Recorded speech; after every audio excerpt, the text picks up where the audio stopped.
G'day guys, this video here is about the Glock field knife. I believe this is the model 81. So this is just one I've got in a still unopened in the blister packet. This cost me $60 or $59.90 from my local supplier in Brisbane, Australia. And this is one here that I have opened, obviously.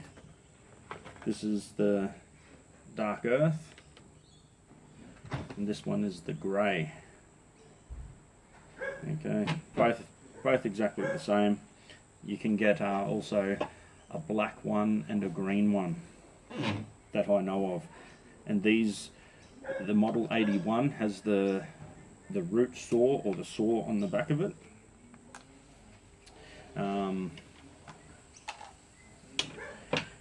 And I'm surprised, now this may end up being a little bit dark, so I don't know how well you're going to see this thing, but I was actually quite surprised with how small and thin the blade was, even though I've read specs on it and that.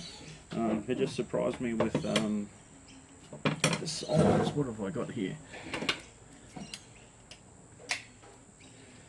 So I've got a cold steel Luzon large to compare it to.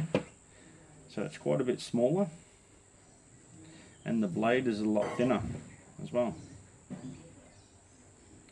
The blade stock, I don't have the dimensions here, but I'm going to give that a wild guesstimate of 4.5 to 5 mil. And I've watched plenty of videos. I don't need to do a destruction test or anything like that, because there's plenty of other videos where people have already done that. Allegedly the handle, whatever it is, polypropylene or whatever it is, that's the same material that the Glocks are made out of, the Glock pistols that is. And it's surprisingly a relatively comfortable, good feeling handle.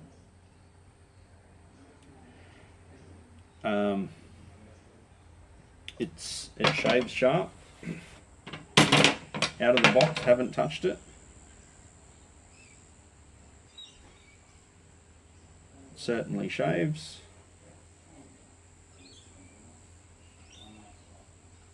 There's some hair on my blade just there. If I fold this back down.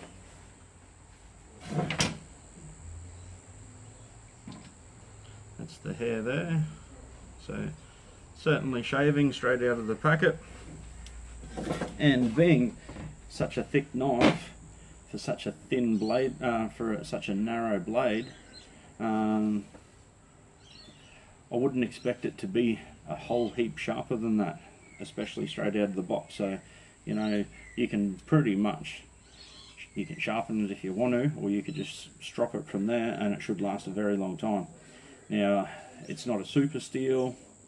It's on the sort of softer side. I think I remember people saying, classing this as like maybe 54, 56-ish Rockwell or something like that, which means it's fairly easy to sharpen.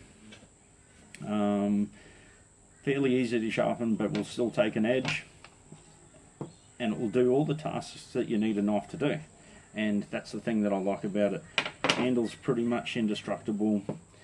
It's got a relatively strong sort of blade, and you can look at the destruction videos online. Joe X does some, and there's a few other guys, and they stab them through car doors, the roofs of cars, they baton it and smash it into stuff, and it holds up really well. I'm pretty sure Gideon's Tactical and a few other guys do reviews on them, and everyone seems to like them, so I thought I'd have to get myself a couple. One is none, two is one, so they say. So I got two of them, and I sort of agree with everything everybody's saying. You can ambidextrous sort of carry, so you can use the one sheath and carry the knife both directions.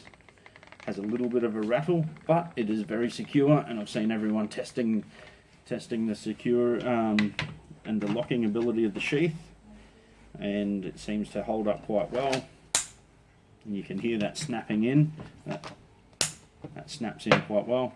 The belt loop here, I believe you twist it to the side. Yeah, it feels like you're going to break it to actually put it on there, but it doesn't. And that's what everyone's been doing it, and I've just been, it probably wears in a little bit. Mine's new, so it's probably just a little bit stiff. But you can see from that there's a fair bit of retention spring in that sort of plastic, which is fairly surprising. And you can see it's actually beefed up on the inside there as well.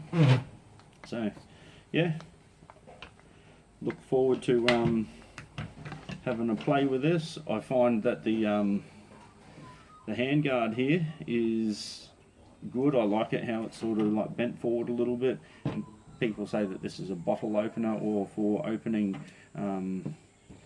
breaking the strapping, or opening ammunition boxes or something like that. So yeah, anyway, just a real quick couple of thoughts on this thing. Seems like it's going to be a good thing. Yeah, again, surprised with how thin it is, but you know, it's got that sort of drop point, clip point. I don't know how much the saw would retard in the puncturing ability, but with how thin it is, I believe that this is going to penetrate really well. So there's not a lot of blade stock there to get in the road, so yeah, it'll be interesting to go have a play.